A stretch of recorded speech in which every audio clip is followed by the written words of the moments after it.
Students, हम लोगों ने लास्ट क्लासेस में बहुत सारे टॉपिक्स को क्लियर किया था। तो उसमें हमने लास्ट टॉपिक जो पढ़ा था वो था colony. India was a colony of Britishers. तो उसी टॉपिक को आगे बढ़ाते हुए हम आज आप लोगों को इसके बारे में बताते हैं। तो कॉलोनियल जो टर्म था, कॉलोनियल टर्म की अगर हम बात करते हैं तो वो कॉलोनी वर्ड से बना हुआ था। तो आखिर किस तरीके से ब्रिटिशर्स जो थे इंडिया को अपने कॉलोनी के रूप में यूज़ करते थे वो आप लोग देखो। इंडिया के जो भी रिसोर्सेज थे उसको ब्रिटिशर्स अपने तरीके से यूज़ करते थे। इंडिया की जो भी चीज़ें होती थी उसको बहुत कम पैसे में खरीद के उसको बहुत हाई प्राइस में बेचते थे, और जो भी उससे उन लोग को मुनाफा होता था, प्रॉफिट होता था, वो इंडियंस को नहीं देते थे बल्कि वो खुद में को ही रख लेते थे। तो वो इंडिया को या फिर इंडिया की चीज़ों को अपने रिसोर्स के तौर पे यूज़ करते थे। तो रिसोर्स के तौर पे यूज़ करते थे तो इस तरीके से इंडिया उन लोगों की कॉलोनी होगी, क्योंकि कॉलोनी जो होता है किसी भी स्टेट का एक छोटा सा पार्ट था होता है। तो ब्रिटिशर्स की अगर हम बात करें तो इंडिया भी उनके आगे अधीन हो गया था। ब्रिटिशर्स के आगे इंडिया एक छोटा सा पार्ट मालूम पड़ता था। तो they were just utilizing the resources of India. That's why India was considered to be the colony of the Britishers at that time. Next topic is that कि how Britishers establish their private company East India Company. ये जब हम लोगों ने बात खत्म कर दी कि वो जो ब्रिटिशर्स थे वो इंडिया में उनके रिसोर्सेज को यूज़ करके क्रेडिट खुद लेते थे, इसके बाद उन्होंने क्या किया कि उन्होंने अपने एक प्राइवेट कंपनी जिसका नाम था ईस्ट इंडिया कंपनी उसको यहाँ इस्टेब्लिश किया, इंडिया में इस्टेब्लिश किया, और उसके थ्रू उन्होंने यहाँ राज करना चाहा। तो सबसे पहले उन्होंने क्या किया कि किंगडम्स को सब्जुगेट करना स्टार्ट किया।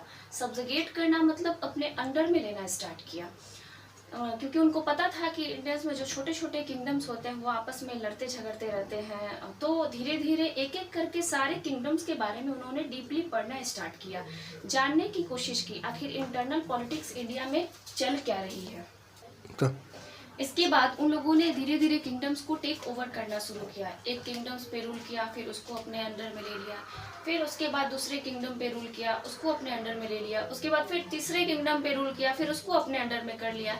इस तरह से ये सीक्वेंस चलता रहा। एक के बाद एक किंगडम्स पे रूल करके उन्होंने किंगडम्स को अपने अंडर में करना स्टार्ट कर दिया। इस तरीके से एक के बाद एक किंगडम्स को ओवरटेक करते हुए या फिर टेक ओवर करते हुए उन्होंने क्या किया कि पूरी इंडिया पे रूल कर लिया, सारे किंगडम्स को अपने अंडर में करके just they started to rule over our country India. अब क्या होता है कि उन्होंने इंडियन इकोनॉमी को भी अपने अंडर में कर लिया था। इंडियन इकोनॉमी की अगर हम बात करते हैं तो क्या होता था कि वो लोग अगर कहीं ट्रेवल करते थे या फिर कहीं जाते थे तो वो जो अपने जाने का खर्चा होता था वो अपने जेब से या फिर अपने हाथ से नहीं देते थे, वो इंडियन इकोनॉमी से ही जो प्रॉफिट कमाते थे, यहाँ के लोगों के ही पैसे को वो लोग अपने ट्रैवलिंग में यूटिलाइज करते थे। तो जो भी चीज़ें होती थी वो इंडियंस पीपुल का ही वो लोग यूज़ करते थे एज ए रिसोर्स। अगर हम वर्ल्ड इकोनॉमी की बात करते हैं तो 100% में इंडिया और चाइना को छोड़ के बाकी सारे कंट्रीज मिलकर सिर्फ 20% पूरा करते थे, जबकि चाइना और इंडिया अकेले 80% था। इट मीन्स हम देख सकते हैं कि इंडिया और चाइना की स्थिति उस समय कितनी ज़्यादा थी इकोनॉमिक के तौर पे। इस तरह से ब्रिटिशर्स ने देश को तो कंट्रोल करना स्टार्ट ही किया, धीरे धीरे सोसाइटी को भी कंट्रोल करना स्टार्ट करा। सोसाइटी को किस तरीके से कंट्रोल करना स्टार्ट करा, तो उन्होंने लोगों से टैक्स वसूलना स्टार्ट किया। लोगों से टैक्स वसूलने का वो जो काम करते थे तो रेवेन्यू किस तरीके से देते थे, क्या देते थे, इन सब पे उनकी नज़र रहती थी। सपोज वो अगर जहाज से ट्रैवलिंग करते हैं या फिर इंडिया आते हैं या फिर कहीं भी जाते हैं तो लोगों के पैसे से ही वो अपने जहाज का खर्चे निकालते थे। ये नहीं था कि हाँ वो खुद के पैसे को यूटिलाइज कर रहे हैं। वो जैसे भी होता था सिर्फ इंडिया के रिसोर्सेज को ही अपने वेलफेयर के लिए यूज़ किया करते थे। वो इंडिया की चीज़ों को, इंडिया के सामान को बहुत कम दाम में यहाँ से खरीद के ले जाते थे और अपने तरीके से जहाँ जाते थे उसको बहुत हाई प्राइस पे बेचते थे, और उसका जो भी मुनाफा होता था वो खुद ही उसको रख लेते थे। तो इंडियंस को कुछ नहीं मिलता था। एक तो इंडियंस को उन्होंने मार के पीट के प्रेशराइज करके उनसे खेती करवाई, और जिस चीज़ की खेती करने की उनको इच्छा होती थी, इंडियंस की मजबूरी होती थी, वो उन्हीं चीज़ों की खेती करते थे। जो भी उससे इनकम होता था बहुत कम इनकम होता था, क्योंकि बहुत लो प्राइस पे वो लोग उसको खरीदते थे, लेकिन वो जहाँ जाते थे उन्हीं चीज़ों को इतने हाई प्राइस पे वो बेचते थे। तो इस तरीके से उससे काफ़ी प्रॉफिट होता था ब्रिटिशर्स को, लेकिन प्रॉफिट जो होता था वो खुद ही गेन करते थे, नहीं कि इंडियंस को देते थे। तो इस तरीके से हम देखते हैं कि जो ब्रिटिश ईस्ट इंडिया कंपनी हमारे भारत में आए वो पूरी तरह से इंडिया को अपने अंडर में कर लिया। इस तरीके से हम देखेंगे कि भारत पे वो किस तरीके से राज करने लगे। मीनवाइल जब वो हमारे इंडिया में आए तो अपने साथ कई सारे वैल्यूज़, कई सारे प्रैक्टिसेस, कई सारे कस्टम्स या कई सारे टेस्ट को भी लेके हमारे भारत में आए। फॉर एग्जांपल अगर हम चाय की बात करते हैं तो उस समय जो चाय की खेती होती थी या फिर चाय का जो ट्रेंड था, चाइना को छोड़ के पूरे वर्ल्ड में कहीं नहीं था।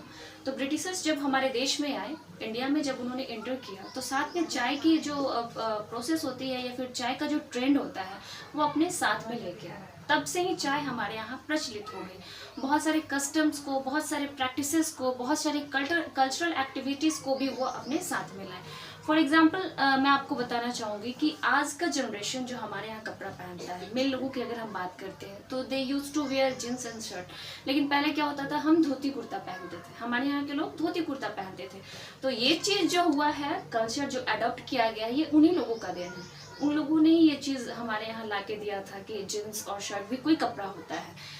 एक और एग्जांपल मैं आपको देना चाहूँगी ताकि अच्छे से क्लियर हो जाए कि आप गौर करना। नॉर्मल लाइफ में अगर हम देखते हैं तो कभी अगर हम हिंदी बात करते हैं या फिर नॉर्मल किसी लैंग्वेज में अगर हम बात करते हैं तो बीच बीच में इंग्लिश वर्ड्स का यूज़ हम लोग करने लगते हैं। इंग्लिश वर्ड का यूज़ करते हैं तो ये जो इंग्लिश वर्ड का ट्रेंड आया वहीं से आया है, बीच बीच में जो हम लोग इंग्लिश बोलते हैं। तो ये सबसे बेस्ट एग्जांपल था आई थिंक मेरे तरीके से, क्योंकि ये कॉमन चीज़ है, इसको हम लोग बहुत जल्दी महसूस कर सकते हैं, फील कर सकते हैं।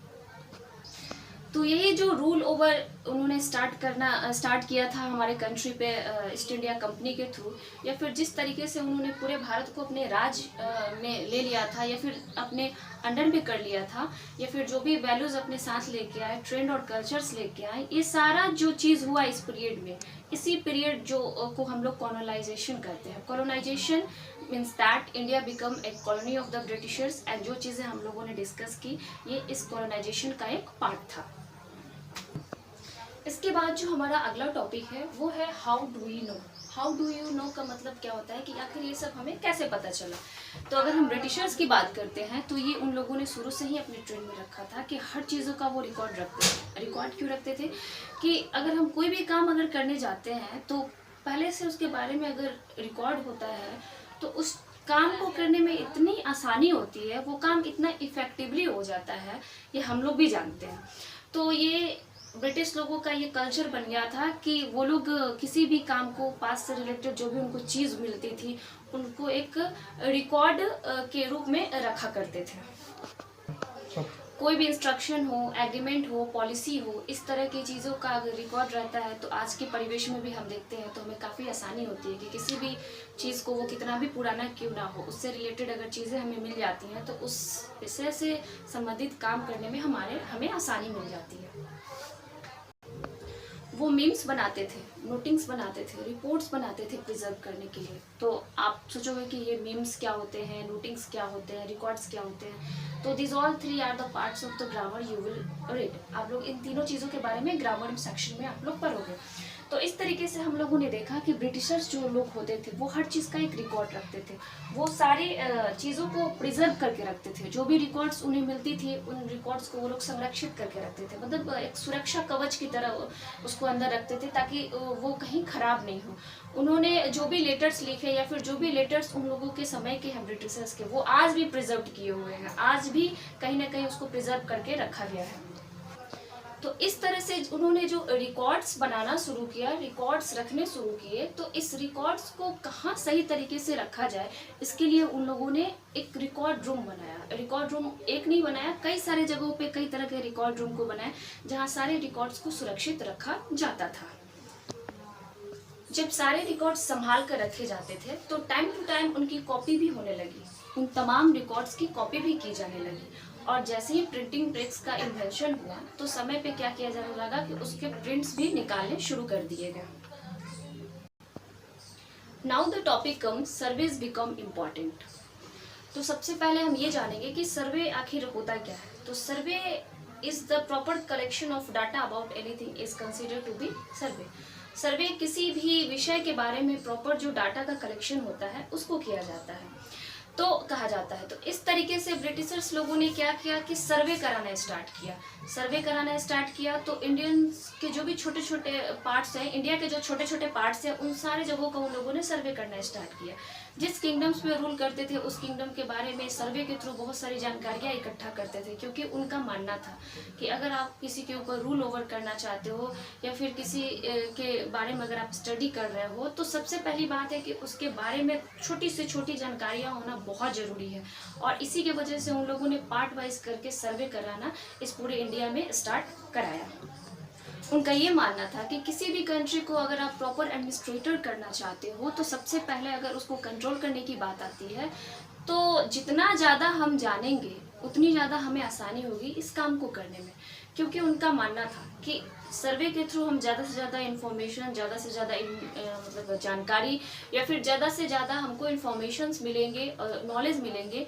और knowledge is power as we all know, क्योंकि नॉलेज अगर हमारे पास होता है तो हमें टेक्निकल चीज़ें या फिर तकनीकी चीज़ें पता हो या ना हो, लेकिन सबसे अलग हो जाती हैं करने की तरीका। तो नॉलेज ऐसा चीज़ है कि एक काम को करने के बहुत सारे क्राइटेरियाज हमें दे देता है। तो वही नॉलेज को गेन करने के लिए ब्रिटिशर्स लोगों ने जगह जगह पे सर्वेस कराना स्टार्ट कराया। या ब्रिटिशर्स लोगों की खासियत थी कि जब भी उनकी तरफ से कोई गवर्नर जनरल हमारे देश में रूल करने के लिए आता था तो उसको रूल करने के पहले कलकत्ता यूनिवर्सिटी में 2 से 3 साल तक स्टडी करनी पड़ती थी। किस चीज़ की स्टडी करनी पड़ती थी? तो इंडिया के पूरे रीजन्स, किंगडम्स के बारे में कि किस तरीके का कहाँ सिचुएशन है, कहाँ लोग लिटरेट है, कहाँ लोग इलिटरेट है, कहाँ किस कास्ट के लोग रहते हैं। इस तरीके से वो लोग पहले पूरी तरीके से पूरे देश की जानकारी लेके उसके बाद वो लोग एज ए गवर्नर जनरल यहाँ अपॉइंट किए जाते थे। गवर्नर जनरल जिस रीजन में रूल करेगा उस रीजन का उसको लैंग्वेज आना चाहिए, सबसे पहले उनकी ये एक कोशिश होती थी और वो लोग ये करते भी थे। जो गवर्नर जनरल जिस रीजन में रूल करता था या फिर रहता था उस रीजन का उसको लैंग्वेज भली भांति आती थी। इट मीन्स हम कह सकते हैं कि बहुत डिटेल्ड सर्विस होता था उन लोगों का, बहुत डिटेलिंग के साथ करते थे, कहीं कोई मिसअंडरस्टैंडिंग नहीं हो। हर चीज़ का जो परफेक्ट एक नॉलेज होता है, परफेक्ट जानकारी होती है, इन्फॉर्मेशन होती है, वो ब्रिटिशर्स के पास रहती थी इंडिया के लोगों के प्रति। सबसे पहले तो उन लोगों ने हमारे इंडिया यानी हमारे देश का मैप बनाया। यहाँ तक कि हम अपने देश में रहते थे, हमारे देश के लोग हमारे देश में रहते थे, उन्हें ये नहीं पता था कि हमारा देश कितना बड़ा है, हमारा देश किस जगह पे स्थित है। हाँ, आइडिया जरूर था, लेकिन जो इसकी डिटेलिंग की काम हुई है हमारे देश के प्रति वो ब्रिटिशर्स लोग का ही किया हुआ है। आगे देखेंगे तो हम ये पाएंगे कि उन्होंने रेवेन्यू सिस्टम अडॉप्ट किया, रेवेन्यू सिस्टम को सुधारने का कोशिश किया। इसके लिए वो लोग गांव-गांव में जाकर गांव में सर्वे करने लगे, लोगों के ऑक्यूपेशन के बारे में जानने लगे कि कौन आदमी किस तरह का ऑक्यूपेशन करता है, वो किस प्रकार का टैक्स दे सकता है, इस हिसाब से लोगों पर टैक्स लगते थे। तो एक ये भी उन लोगों का काम हम लोग देखते हैं कि इस सर्वे में उन लोगों ने रेवेन्यू को ध्यान में रखते हुए रेवेन्यू के प्रति बहुत सारे कामों को उन लोगों ने किया था। आगे देखेंगे तो हम ये पाएंगे कि वो टोपोग्राफी करते थे। टोपोग्राफी मतलब क्या होता है? तो जमीन की स्टडी, कोई भी जमीन है उसकी स्टडी करना, उसको टोपोग्राफी कहा जाता है। तो टोपोग्राफी की अगर बात होती है तो हम देखेंगे कि ब्रिटिशर्स जो थे वो ज़मीन की स्टडी करते थे। उसमें उनकी स्टडी क्या होती थी कि कौन सा ज़मीन कितना फर्टाइल है, ज़मीन फर्टाइल है भी या नहीं है, किस ज़मीन पे किस अन्न की खेती की जा सकती है, कौन से ज़मीन पे किस अन्न की खेती नहीं की जा सकती है, किस खेती के लिए वो ज़मीन ज़्यादा कैपेबल है। तो इस तरीके से वो लोग ये भी देख पाते थे कि किस एरिया में कौन से जानवर ज़्यादा रहते थे, किस एरिया में कौन से पेड़ पौधे ज़्यादा उगाए जाते हैं, लोगों के जो लोकल प्रैक्टिसेस हैं, रिलीजन्स हैं या फिर जो कल्चर है उसके बारे में भी वो लोग जानकारियाँ इकट्ठा करते थे। तो ये भी एक सर्वे का ही पार्ट था। अब हम आते हैं ऑर्किड पे। ऑर्किड मतलब तंत्र मंत्र, जादू टोना। तो अगर ऑर्किड की बात होती है तो ब्रिटिशर्स लोगों ने हमेशा से इस चीज़ को नकारा कि ये जो तंत्र मंत्र है इंडिया में बहुत ज़्यादा है, ये गलत है। लेकिन वो ऐसा कहते थे, परंतु इस चीज़ से उन लोगों ने बहुत सारी चीज़ों को सीखा था। इस तंत्र मंत्र से भी उन्होंने बहुत सारी जानकारियाँ प्राप्त। इसके बाद ब्रिटिशर्स ने क्या किया कि हर 10 साल पे सेंसस कराना स्टार्ट किया। सेंसस की अगर बात आती है तो हम ये देखेंगे कि सेंसस का मतलब क्या होता है। सेंसस का मतलब होता है कि पॉपुलेशन के बारे में एक्यूरेट जानकारी इकट्ठे करना, that is called the census. तो ब्रिटिशर्स ने हर एक 10 साल पे सेंसस की एक जो परंपरा है उसको स्टार्ट किया। इस सेंसस के थ्रू वो लोगों के ऑक्यूपेशन के बारे में पता करते थे, लोगों के कास्ट के बारे में पता करते थे कि किस रीजन में कौन से कास्ट के लोग ज़्यादा रहते हैं, कौन से कास्ट के लोग ज़्यादा नहीं रहते हैं, या फिर किस कास्ट के लोग किस रीजन से बिलोंग करते हैं। ये भी देखते थे कि किस आदमी का कौन सा ऑक्यूपेशन है, ताकि उन लोगों को एकदम एक्यूरेट जानकारी उस विषय से संबंधित मिल पाए। वो शायद जैसा कि हम लोगों ने देखा सेंसस के बारे में, तो इसमें क्या होता था कि ध्यान से अगर इसको देखा जाए तो लोगों के ऑक्यूपेशन पे ध्यान दिया जाता था, लोगों के कास्ट पे ध्यान दिया जाता था कि किस कास्ट की मेजोरिटी किस रीजन में ज़्यादा है, ताकि इससे एक चीज़ होता है कि जो वो लोग रूल करना चाहते थे इंडिया पे वो आसानी से कर पाए, क्योंकि एक्यूरेट इन्फॉर्मेशन होगा तो उसी तरीके से वो रूल ओवर कर पाएंगे। इस तरह से ये तमाम चीज़ें जो हम लोगों ने देखा कि वो टोपोग्राफी करते थे, वो रेवेन्यू की सर्वे करते थे, वो लोग सेंसस करते थे, तो बहुत सारी चीज़ें उन लोगों ने इस सेंसस के थ्रू जानकारी इकट्ठी की। तो सेंसस की अगर हम बात छोड़ दें या फिर इनको पार्ट वाइज छोड़ दिया जाए, तो सर्वे की अगर बात होती है तो सर्वे जो था वो ब्रिटिशर्स का एक बहुत अहम हिस्सा था। It was a part of their life. वो लोग सर्वे करते थे, not only about India, wherever they use to go they survey about that particular country. तो इंडिया की अगर बात नहीं की जाए तो पूरे वर्ल्ड पे उन लोगों ने कैसे रूल ओवर किया, ये उन लोगों की खासियत थी। वो लोग बोटेनिकल सर्वे किया करते थे। बोटेनिकल सर्वे क्या है हम ये देखेंगे। बोटेनिकल जो शब्द है वो बोटनी शब्द से निकला है। बोटनी आप जानते हो, it is a part of science in which we study about plants, ठीक है। तो प्लांट से रिलेटेड जो भी स्टडी होती है उसको हम बोटनी कहते हैं। तो वो बोटेनिकल सर्वे करते थे। इट मीन्स दैट पेड़ पौधों से संबंधित वो सर्वे किया करते थे कि किस जगह पे किस क्वालिटी के पेड़ हैं, कहाँ कितनी मात्रा में है, कितने ज़्यादा है, तो बोटेनिकल सर्वे वो करते थे। ठीक इसी प्रकार से वो जूलॉजिकल सर्वे भी किया करते थे। जूलॉजिकल सर्वे क्या होता है आप इजीली समझ सकते हो। जू आप वर्ड जानते हो, जू में एनिमल्स और बर्ड्स रहते हैं, तो इस तरीके से the study about animals and birds is called zoology. तो जूलॉजिकल सर्वे किया करते थे। इट मीन्स जानवरों की भी वो सारी जानकारियाँ रखते थे कि जानवरों का जो एक्सपेंशन है पूरे देश में वो कितना ज़्यादा है, किस तरीके से है। तो आप देख सकते हैं इस तरीके से कि आदमी, प्लेस, ऑक्यूपेशन, कास्ट, यहाँ तक कि culture, religion, trend, apart from that animals and plants were also included in that particular survey. तो किस तरीके से वो लोग पूरी तरह से सर्वे पे बेस्ड थे, इन चीज़ों को हम लोगों ने देखा। अब आता है आर्कोलॉजिकल सर्वे। आर्कोलॉजी क्या है आप लोग ये देखो। Archaeology means that mode of knowing about the history of our past, ठीक है। It's a mode of knowing about the history of past. किसी भी हिस्ट्री के बारे में हम जान पाते हैं तो वो आर्कोलॉजी ही होती है एक तरह की। तो वो लोग आर्कोलॉजिकल सर्वे भी किया करते थे हिस्ट्री से संबंधित। तो ऐसे बहुत सारे सर्वेस थे जो वो लोग किया करते थे। जितना मेंशन है आप लोगों के बुक में उस सर्वेस के बारे में मैंने आप लोगों को बताया।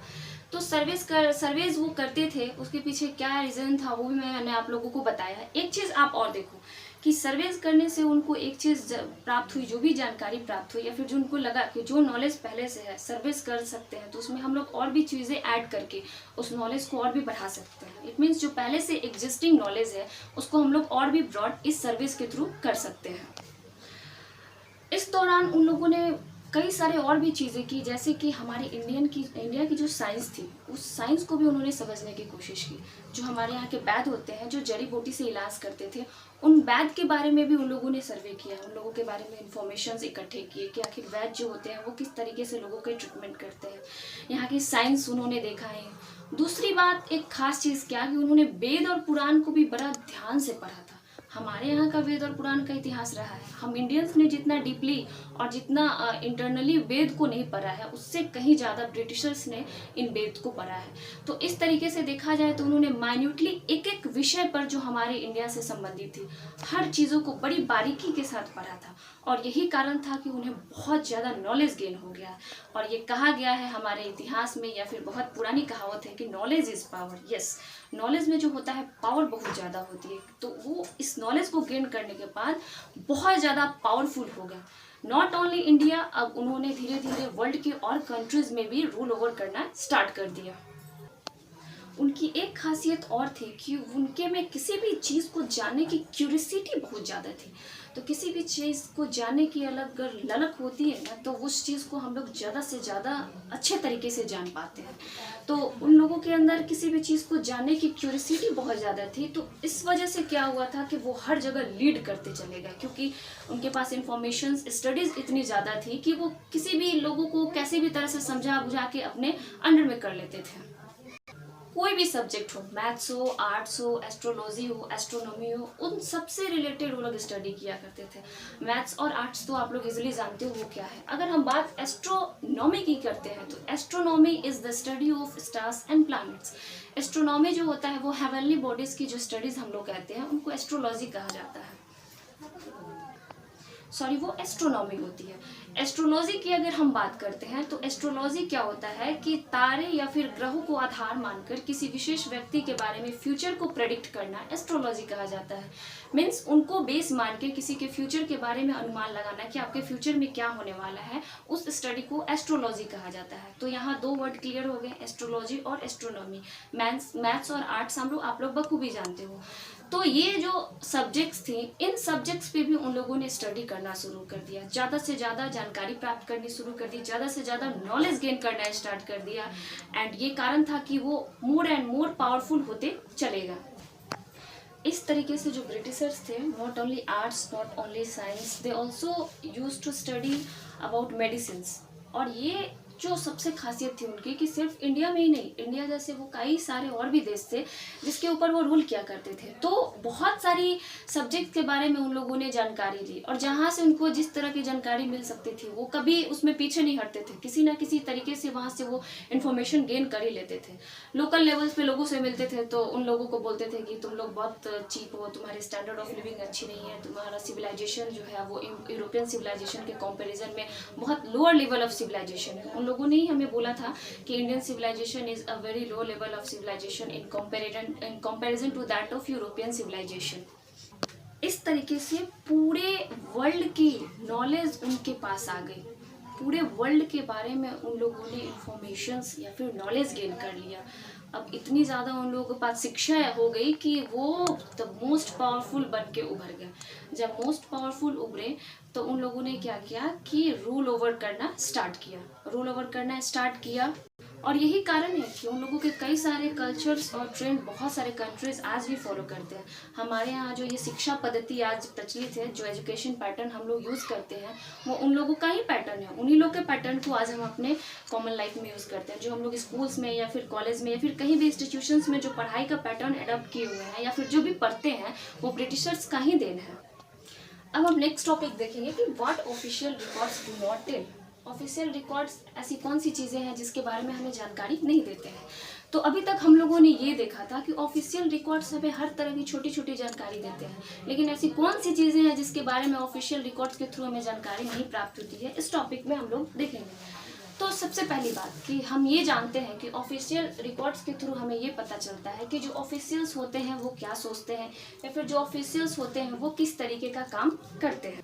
ये सारे ऑफिशियल रिकॉर्ड्स हमें ये बताते हैं कि कब कौन राजा हमारे देश में आया, वो कब रूल किया, किस तरीके से रूल किया, फिर कब नेक्स्ट दूसरा राजा आया।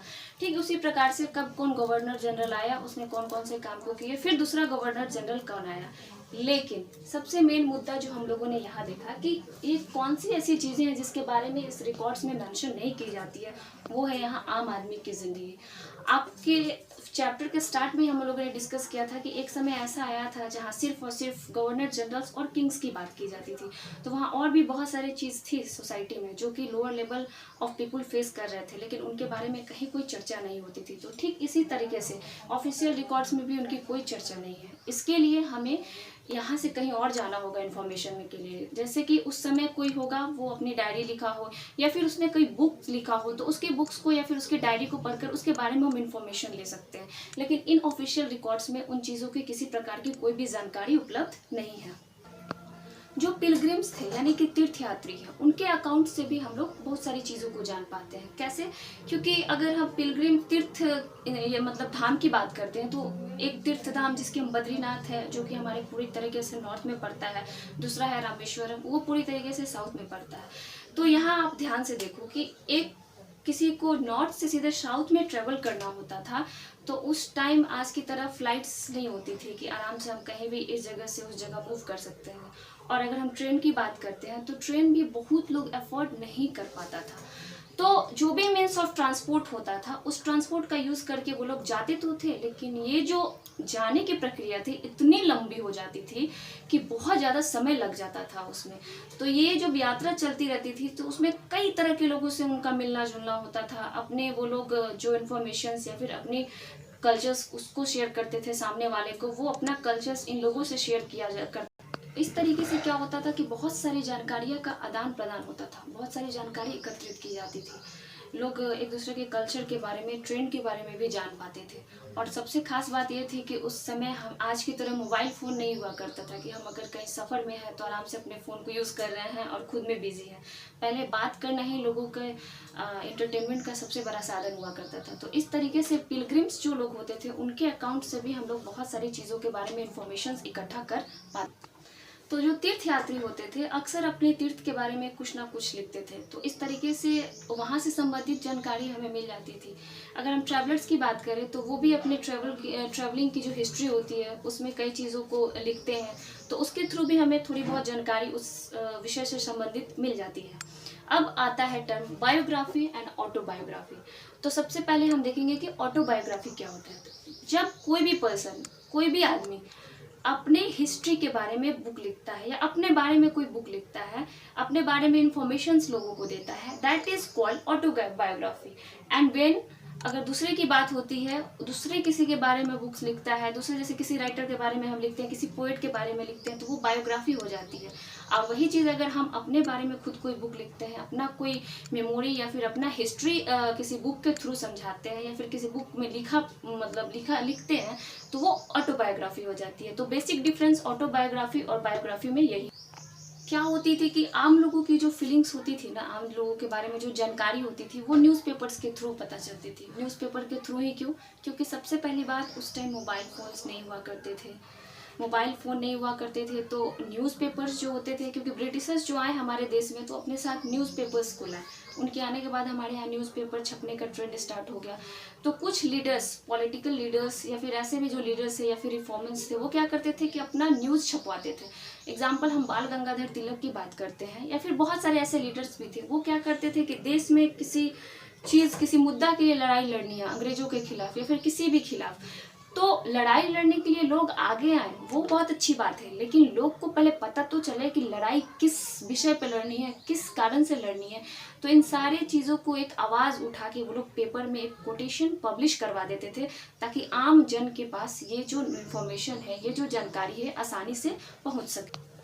इस तरीके से हम लोगों ने देखा कि हमारे देश में कई सारे सुपरस्टिशंस आए, कई सारी कुरीतियाँ थी, तो इनको दूर करने के लिए बहुत सारे हमारे सोशल रिफॉर्मर्स आगे भी आए। एग्जाम्पल हम सती प्रथा की बात करते हैं, क्योंकि उस सती प्रथा के बारे में हमने आप लोगों को स्टार्टिंग में ही पढ़ाया था। तो सती प्रथा है या फिर ऐसी बहुत सारी कुरीतियाँ थी, उसको दूर करने के लिए बहुत सारे रिफॉर्मर्स आए हमारे सामने। तो उन लोगों ने भी क्या किया, इसके खिलाफ आवाज़ उठाई। तो उस समय उन लोगों ने पेपर्स का ही सहारा लिया था, यानी कि न्यूज़पेपर का ही सहारा लिया था, जिसके थ्रू आम जन की आवाज़ पहुंच सकती थी। तीसरी अगर हम बात करते हैं तो पोइट्स, कवि की बात होती है। तो कवि लोग क्या होते थे, अपनी पोइट्रीज के थ्रू इमोशंस को लिखते थे। वो क्या सोचते हैं, उनके मन में क्या चल रहा है, उन सारी चीज़ों के बारे में हम लोग जानने में सक्षम हो पाते थे, उनकी फीलिंग्स को उनके राइटिंग्स के थ्रू। ये सभी होने के बावजूद, तमाम चीज़ें देखने के बावजूद, जो भी हम लोगों ने शुरू से लेकर अब तक पढ़ा चैप्टर में, कुछ ऐसी चीज़ें हैं जो तब भी नहीं मेंशन की जाती थी और जो आज भी नहीं मेंशन की जाती थी। उस समय क्या होता था कि जो लोअर लेवल के लोग होते थे, अनटचेबल्स होते थे, दलित होते थे, उन लोगों को नहीं दिखाया जाता था जीवन के बारे में, उन लोगों के सफरिंग्स को नहीं शो किया जाता था हिस्ट्री में।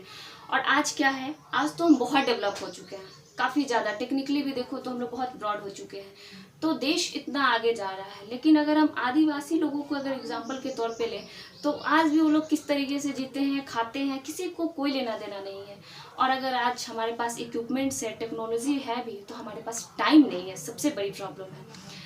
तो यही था हमारा हिस्ट्री का फर्स्ट चैप्टर कि टाइम हमारे लिए कितने इम्पोर्टेंट है, इंडियन रिफॉर्मर्स किस तरीके से हमारे यहाँ जो प्रॉब्लम्स थी उसके लिए आवाज़ उठाएं, किस तरीके से जो ब्रिटिश थे उन लोगों ने अपने ईस्ट इंडिया कंपनी को हमारे यहाँ इस्टेब्लिश किया, उसके बाद उसको आधार मान के किस तरीके से उन लोगों ने इंडिया के ऊपर रूल ओवर करना स्टार्ट किया, और क्या क्या ऐसी चीज़ें थी सोसाइटी में जो नहीं देख पाते हैं हम लोग आज भी।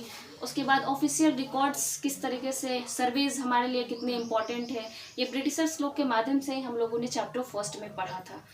Hope you understand the chapter and you just enjoyed it. Next chapter हम लोग फिर अगले वीडियोज़ में लेके आए।